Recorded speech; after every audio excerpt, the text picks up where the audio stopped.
வணக்கம். நான் உங்கள் ரியாசன். 13 வயதில் என் அம்மா ஃபரிதா பேகத்திற்கும் முருகானந்தத்திற்கும் இடையே நடந்த போர் பற்றிய ஒரு உண்மை கதையைதான் நான் உங்களிடம் பகிர்ந்து கொள்ளப் போகிறேன். இது ஒரு நெடுங்கதை, 3 பகுதிகளாக இடம்பெறும். சரி, வாருங்கள் கதைக்குள் செல்லலாம். என் அம்மாவின் பெயர் பரிதா. அப்பொழுது என் அம்மாவின் வயது 36 ஆக இருந்தது. என் அம்மாவின் கலர் மாநிறம், 4 அடி உயரம், சற்று குட்டையான உடம்பு. அவளின் தலைமுடி நீளமாக வளர்ந்து அவள் பின்னாடி வந்து தட்டும். மேலும் சற்று பெருத்த உடம்பு, லேசாக சரிந்த தொப்பை, கலையான உருண்டையான பார்ப்பதற்கு லட்சணமான முகம், சிறிய வாய், தடித்த உதடுகள், மூக்கில் ஒரு சிறிய கல் மூக்குத்தி, கழுத்தில் ஒரு தங்க செயின், அதற்கு பக்கத்தில் அப்பா கட்டிய தாலி, கைகளில் ஒரு வளையல், காலில் மெல்லிய அதிக முத்துகள் இல்லாத கொலுசு, வழக்கம் போல் அடிவயிற்றில் பாவாடை கட்டிய கருப்பு தடம், தொப்புளுக்கு கீழ் சின்ன ஆபரேஷன் தடங்களும் இருக்கும். இதுதான் என் அம்மாவின் உடல் பற்றி அந்த சிறு வயதில் எனக்கு தெரிந்தவை. சுருக்கமா சொல்லப்போனால் என் அம்மா ஃபரிதா அந்த காலத்து நடிகை சுலக்ஷனா போல் இருப்பாள். அக்கம் பக்கத்தில் குடியிருக்கும் ஆண்களின் கண்கள் என் அம்மா மீது விழுந்து கொண்டே இருக்கும். சில சமயங்களில் மற்ற ஆண்களின் கண்கள் என் அம்மாவின் மீது படுவதை கூட என்னால் தாங்கிக் கொள்ள முடியாத நிலையில் தான் நான் இருந்தேன். என் அம்மாதான் அழகு, என் அம்மாதான் உலகம் என்று வாழ்ந்த தருணம்தான் அது.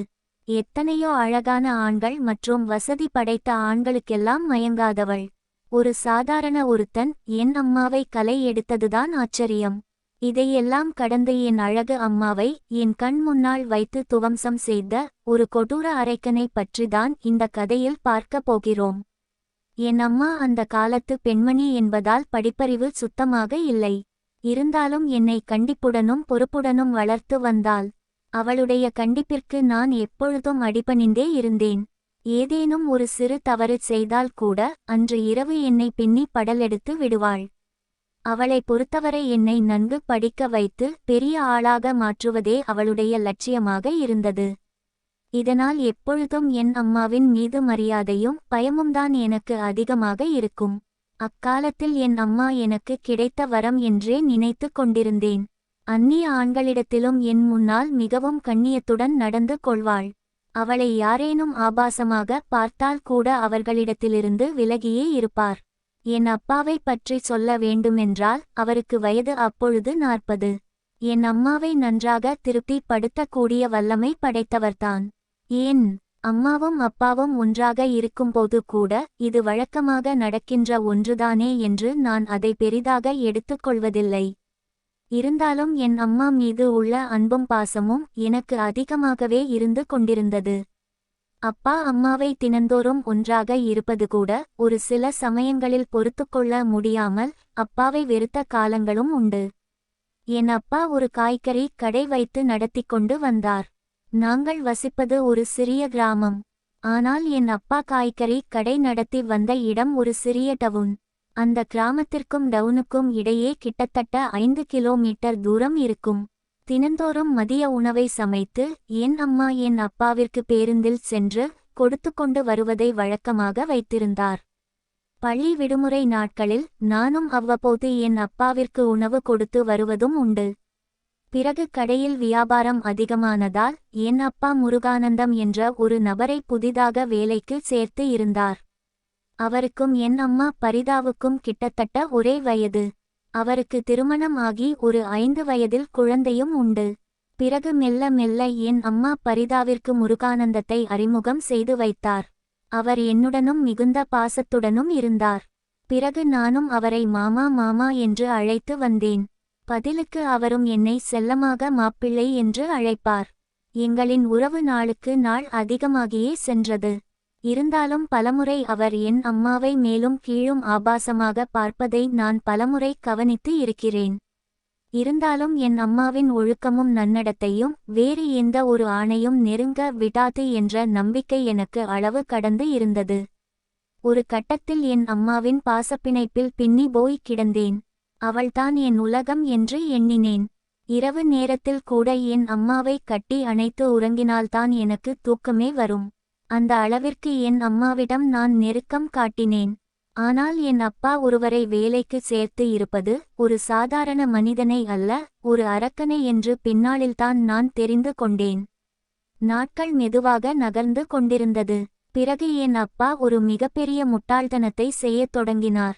தன்னுடைய வேலை ஆள் முருகானந்தத்தை பார்த்து, தினந்தோறும் நீ என் வீட்டிற்கு சென்று மதிய உணவை சாப்பிட்டு விட்டு எனக்கும் எடுத்துக்கொண்டு வா என்று கூறினார். அந்த வார்த்தையை கேட்டவுடன் கண்டிப்பாக முருகானந்தத்திற்கு மகிழ்ச்சியைதான் தந்திருக்கும். என் அம்மாவிடம் நெருங்கி பழகுவதற்கு என் அப்பாவே முருகானந்தத்திற்கு அனுமதி கொடுத்து விட்டார். அதுதான் என் அம்மாவின் நடத்தையை புரட்டி போட்ட தருணம். தினந்தோறும் சரியாக நண்பகல் 12:30 மணிக்கு அவருடைய சைக்கிளில் எங்களுடைய கடையிலிருந்து கிளம்புவார். சரியாக 1க்கு என் வீட்டை வந்தடைவார். நானும் பள்ளியிலிருந்து மதிய உணவிற்கு அதே நேரத்தில் வீட்டிற்கு வருவேன். இவ்வாறு வருவதை நாங்கள் இருவரும் வழக்கமாக வைத்திருந்தோம். என் அம்மாவை முருகானந்தம் செல்லமாக மாமி என்று அழைப்பார். இருவரும் ஒன்றாகத்தான் சாப்பிடுவதற்கு அமர்வோம். என் அம்மா பரிதாதான் எங்கள் இருவருக்கும் சாப்பாடு பரிமாறுவார். என் அம்மா சேலையை தவிர வேற எதையும் உடுத்த மாட்டாள். ஒரு கட்டத்தில் என் அம்மாவும் முருகானந்தமும் உறவினர்களைப் போல் நெருங்கி பழக ஆரம்பித்தார்கள். அவர்கள் குடும்ப உறவுகளை பற்றியும் அவர்கள் வாழ்வில் நடந்த சில சுவாரஸ்யமான விஷயங்களையும் ஒருவருக்கொருவர் பரிமாறிக் கொள்வார்கள். முருகானந்தம் சமுதாயத்தை சேர்ந்தவர். அடிக்கடி என் அம்மாவின் சமையல் கைப்பக்குவத்தை புகழ்ந்து கொண்டே இருப்பார். ஒரு கட்டத்தில் இது போன்ற ஒரு மனைவி எனக்கு கிடைக்கவில்லையே என்று என் அம்மா பரிதாவை பார்த்து வெளிப்படையாகவே என் முன்னால் கூறுவார். பதிலுக்கு என் அம்மாவும் சிறு புன்னகையுடன் முருகானந்தத்திற்கு பதில் அளித்து விடுவாள். பிறகு அவருடைய மனைவியை தாழ்த்தியும் என் அம்மா பரிதாவின் செயல்களை உயர்த்தியும் கூறிக்கொண்டே இருப்பார். காலங்கள் மெதுவாக கடந்து கொண்டிருந்தது. ஒரு நாள் முருகானந்தத்திற்கு என் அம்மா சாப்பாடு பரிமாறிக் கொண்டிருந்தார். அந்த வேளையில் நானும் அவர் அருகில் இருந்து உணவு அருந்திக் கொண்டிருந்தேன். நாங்கள் இருவரும் எதிர் எதிர் திசையில் அமர்ந்திருந்தோம். என் அம்மா எனக்கு நின்றவாறே குனிந்து கொண்டு சாப்பாடு பரிமாறிவிட்டு பிறகு முருகானந்தத்திற்கு சாப்பாடு பரிமாற அவர் பக்கம் திரும்பினாள். எனக்கு என் அம்மா பரிதா நின்று கொண்டே பரிமாறிவிட்டு அவருக்கு மட்டும் என் அம்மா குத்துக்காலிட்டு அமர்ந்தாள். பிறகு சாப்பாட்டை கரண்டியால் கையில் எடுத்துக்கொண்டு அவருடைய தட்டில் வைக்கும் பொழுது என் அம்மா பரிதா முருகானந்தத்தை பார்த்து மெல்லிய கிசுகிசு குரலில் தெரியுதா என்று கேட்க, பதிலுக்கு அவரும் கிசுகிசு குரலில் மாமிதட்ட மாங்கா மாதிரி இருக்கு என்று புன்முறுவலுடன் கூற, ஷீ வாயமூடு பையன் இருக்கான் என்று முதல்முறையாக முருகானந்தத்தை பார்த்து உரிமையில் கடிந்து கொண்டாள். அதை கேட்ட அடுத்த நிமிடமே எனக்கு தூக்கி வாரி போட்டது. ஏனென்றால் என் அம்மா குத்து காலிட்டு அவருக்கு காட்டியது அப்படி. முருகானந்தம் என் அம்மாவை பார்த்து கிண்டலாக கூறியது. அவ்வளவுதான். என் அம்மா மீது நான் வைத்திருந்த அன்பு பாசம் மரியாதை எல்லாம் சுக்கு நூறாய் உடைந்தது. இவ்வளவு வெளிப்படையாக பேசிக்கொள்பவர்கள் எனக்கு தெரியாமல் இன்னும் என்னவெல்லாம் அவர்களுக்குள் நடந்ததோ என்ற எண்ணம் என் மனதை காயப்படுத்தியது. அப்படி என்றால் அது எப்போது எப்படி நடந்து இருக்கும் என்ற எண்ணம் என் மூளையை குடைந்து கொண்டிருந்தது. பிறகு என் அம்மா ஏன் சாப்பிடாமல் அப்படியே வைத்துக்கொண்டு எதையோ பலமாக யோசித்துக் கொண்டிருக்கிறாய் என்று கேட்க, ஒன்னும் இல்லை அம்மா, எனக்கு பசி இல்லை, போதும் என்று சாப்பிட மனம் இல்லாமல் என் மாலை நேர வகுப்புக்கு மன உளைச்சலுடன் சென்றேன். அந்த எண்ணம் என் வகுப்பறையிலும் பாடத்தை ஒழுங்காக கவனிக்க முடியாத அளவுக்கு சென்றது. நாள்தோறும் அதை பற்றியே எண்ணிக்கொண்டிருந்தேன். அந்த நிகழ்வு எப்படி நடந்து இருக்கும் என்ற எண்ணம் எனக்கு நாளுக்கு நாள் அதிகரித்து கொண்டே இருந்தது. இப்படியே நாட்கள் மெல்ல மெல்ல உருண்டோடின.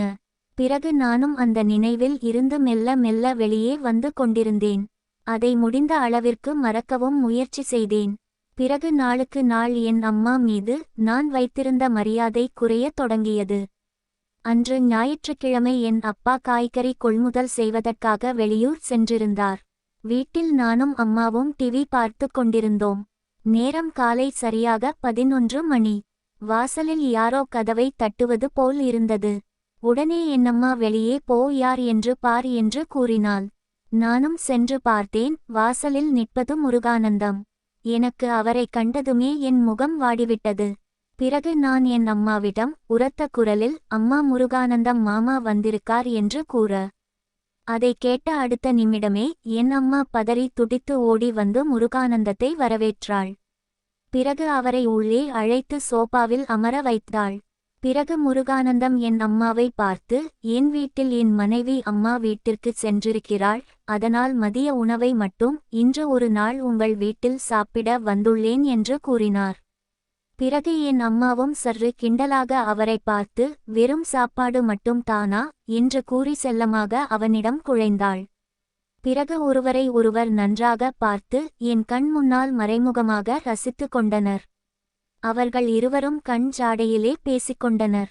பிறகு அவசரமாக என் அம்மா அவளுடைய மணி பர்ஸை திறந்து 500 ரூபாய் நோட்டை உருவி என் கையில் கொடுத்து போய் கறி எடுத்து கொண்டு வா என்று என்னிடம் கூறினாள். இருந்தாலும் என் அம்மாவை அந்த கொடூரனுடன் தனிமையில் விட்டு போக மனமில்லை. என் அம்மாவின் கட்டளையை தவிர்க்க முடியாத காரணத்தினால் என் மிதிவண்டியை எடுத்துக்கொண்டு கறிக்கடையை நோக்கி பயணித்தேன். இருந்தாலும் என்னுடைய எண்ணம் முழுவதும் என் அம்மாவையும் முருகானந்தத்தையும் பற்றியேதான் இருந்தது. அவர்கள் இருவரும் இந்நேரம் என்ன செய்து கொண்டிருக்கிறார்கள் என்ற எண்ணம் என் மனதை போட்டு வாட்டியது. இதயம் படபடத்தது. பிறகு கொஞ்சம் தைரியத்தை வரவழைத்துக் கொண்டு ஒரு 10 நிமிடம் கழித்து என் மிதிவண்டியை என் வீட்டு பக்கம் திருப்பினேன். வீட்டிற்கு வந்தவுடன் கதவை கை வைத்து பின்பக்கமாக தள்ளினேன்.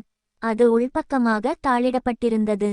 பிறகு எந்தவித சத்தமும் இன்றி கதவு ஓரமாக நான் நின்று கொண்டேன். உள்ளே என்ன நடக்கிறது, அவர்கள் என்ன பேசிக்கொள்கிறார்கள் என்று தெரிந்து கொள்ள மிகவும் ஆர்வம் அடைந்தேன். சிறிது நேரம் உள்ளே மயான அமைதி நிலவியது. பிறகு சிறிது நேரம் கழித்து என் அம்மாவின் சிரிப்பு சத்தம் கலகலகலவென ஒலித்தது. பிறகு உள்ளிருந்து பட்டார் பட்டார் என்று அடிப்பது போல் ஒரு சத்தம் வந்தது. உன்ன மடக்கப்பட்ட பாடு எனக்குதாண்டி தெரியும். சும்மா 6 மாசமா அலையல விட்டுட்ட. கண்டதையும் தின்னு வளர்ந்த உடம்புடி, உன்னைய இன்னைக்கு என்ன பண்றேன் பாரு. இந்த சம்பவம் நடப்பதெல்லாம் என் வீட்டின் நடு ஹாலில் தொடரும்.